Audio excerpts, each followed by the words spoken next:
Baru bangun, baru main yuk, baru semua menunggu kamu di sana. Baru. Nak, bangun nak, sayang. Kesedihan begitu mendalam terlihat dari kedua orang tua bocah berusia 7 tahun yang meninggal usai menjalani operasi amandel.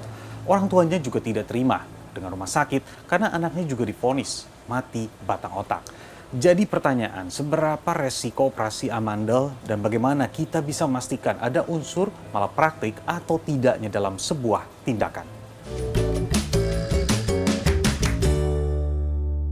Sekarang kita lihat dulu bagaimana kronologi bocah 7 tahun bernama BAD ini bisa meninggal dunia usai menjalani operasi amandel. Baru bangun, baru main yuk, baru semua menunggu kamu di sana. Baru. Nak, bangun nak, sayang. Inilah kesedihan dari orang tua BAD. Tiada henti, sang ibu terus memanggil anaknya yang sedang koma usai menjalani operasi amandel di Rumah Sakit Kartika Husada Jati Asih, Bekasi, Jawa Barat. Alvaro bangun yuk. Alvaro bangun yuk. Namun Tuhan berkata lain, usai 15 hari dirawat, anak BAD akhirnya mengembuskan nafas terakhirnya Senin malam. Tadi jam 18 dicoba untuk memacu jantungnya untuk kembali, tidak bisa, dan 18.45 dinyatakan pihak rumah sakit Alvaro sudah pulang ke pencipta.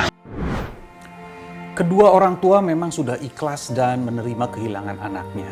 Tapi mereka merasa ada yang mengganjal dari pelayanan dan tindakan rumah sakit.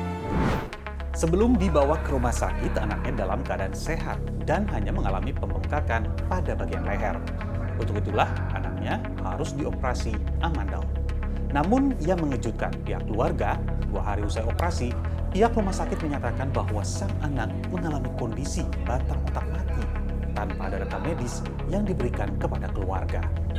Hadir dari Pak Fauzinya. Tidak akan ada kekerasan, Pak. Kami hanya ini aja. Kami hanya meminta kehadiran kami. Ini sudah jam berapa?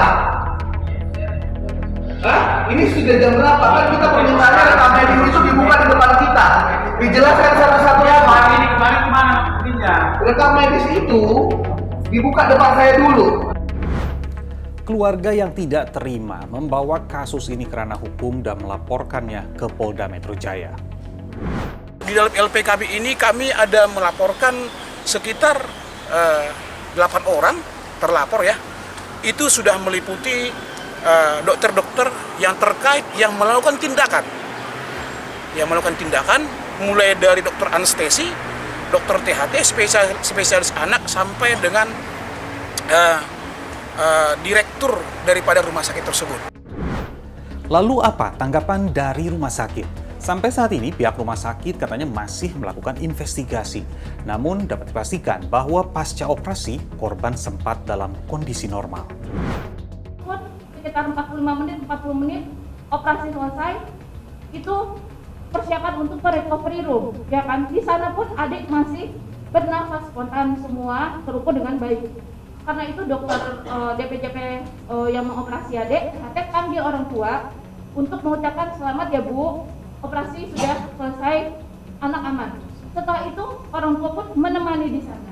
Karena saya dapat berita ada yang bilang itu terjadi di ruang operasi, tiba-tiba orang tua nggak tahu apa-apa, anak udah kejang-kejang, tidak begitu. Gitu. Dan pada saat itu ada tim medis juga di sana. Ya, investigasi masih terus dilakukan. Belum diketahui mengapa operasi amandel tapi berujung pada matinya batang otak. Nah, sebenarnya seberapa tingkat resiko operasi amandel bagi pasiennya?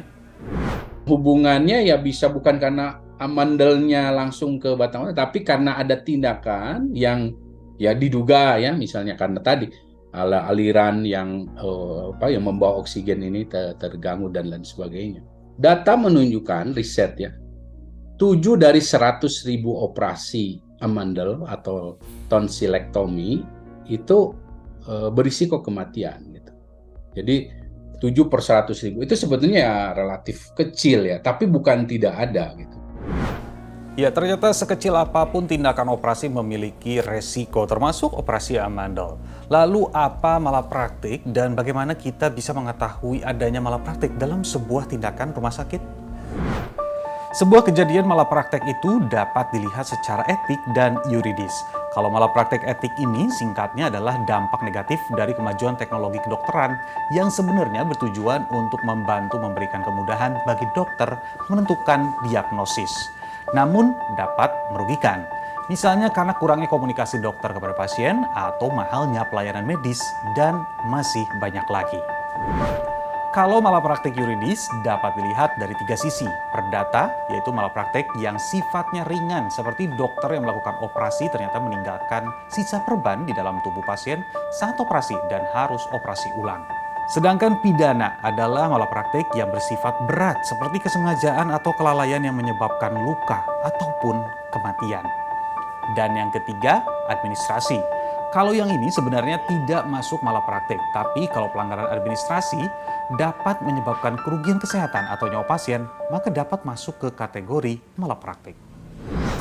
Bagaimana kalau kita menghadapi situasi yang memiliki unsur malapraktik? Apa yang bisa kita lakukan? Pasien dapat melaporkan dokter praktik yang melakukan malapraktik ke Majelis Kehormatan Etik Kedokteran Indonesia (MKEKI) jika masalah yang dihadapi pasien adalah perlakuan kurang sopan dari dokter. Bisa juga melaporkan ke Majelis Kehormatan Disiplin Kedokteran Indonesia (MKDKI) jika masalah yang dihadapi terkait dengan disiplin dokter seperti penanganan operasi yang kurang tepat, kegagalan operasi, maupun dugaan malapraktik. Apakah malapraktik dapat dibawa ke ranah hukum? Tentu saja bisa, dengan 3 perkara: perdata, pidana, dan administrasi.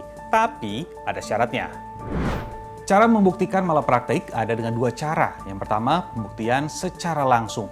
Nah, case 1 ini harus memenuhi 4 persyaratan dan tidak boleh tidak ada. Sedangkan cara kedua dengan metode tidak langsung, yaitu mengajukan fakta-fakta yang diderita pasien sebagai hasil layanan perawatan dari dokter. Ya, tentu semua berharap bahwa tidak ada lagi kasus malapraktik antara dokter dan juga pasiennya. Saya Nabila Biasa, sampai jumpa.